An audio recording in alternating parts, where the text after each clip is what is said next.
Right. तो ये जब यहां पहुंचेगा तो एक गंदा सा फोर्स लगेगा इन दोनों के बीच में, वो एक्स में ही लगेगा गंदा सा फोर्स।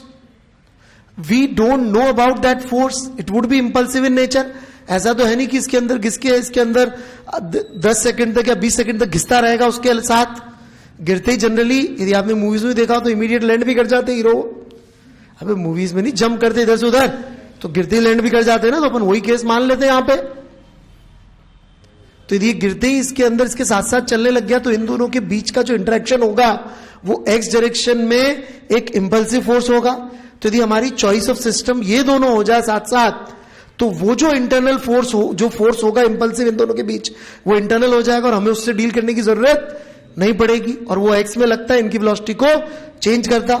और इसी प्रकार अपन अब सिस्टम इन दोनों को चुन ले रहे हैं। थोड़ी देर पहले अपन के साथ में ये था सिस्टम में, अब नहीं है। क्यों नहीं है? क्योंकि अब इसका इंटरेक्शन इसके साथ नहीं हो रहा है। इस M1 का इंटरेक्शन M1 कार्ड के साथ नहीं हो रहा है, वन मैन का सिस्टम कार्ड 2 के साथ हो रहा है इंटरेक्शन। तो अपने सिस्टम की अब इनिशियल ये वाली वैल्यू ले ली। मैं अब आप रट के बैठ जाए, सर आपने तो सिखाया था सिस्टम चेंज नहीं करना चाहिए कभी भी। हाँ, जब हम मोमेंटम की इक्वेशन इनिशियल से फाइनल लिख रहे हैं तब चेंज नहीं करना चाहिए। अपन ने लिख लिया, निकाल लिया, अब अपन फिर से इसको नया इनिशियल लेकर नया फाइनल फिर लिख सकते हैं। इसमें से कौन सी कार्ड रुक गई थी और कौन सी चल रही थी मुझे याद नहीं है। फर्स्ट वाली रुक गई थी, तो फर्स्ट वाले की इक्वेशन हो गई MU1 minus MU2 is equals to 0। और दूसरी कार्ड के लिए भी कुछ ना कुछ दिया ही होगा इन्होंने। उसके लिए क्या दिया है? हाँ, v वेलोसिटी से चल रही है, तो ये उसका मोमेंटम हो गया। Solved, right.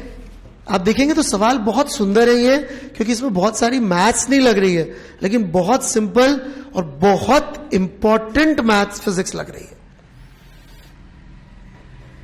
आप बोलेंगे सर इसके अंदर तो half MV relative VCM square वाला यूज ही नहीं किया आपने। ऐसे नहीं होता मेरे सवालों में, उसको मैं कब यूज करूंगा मेरी मर्जी है।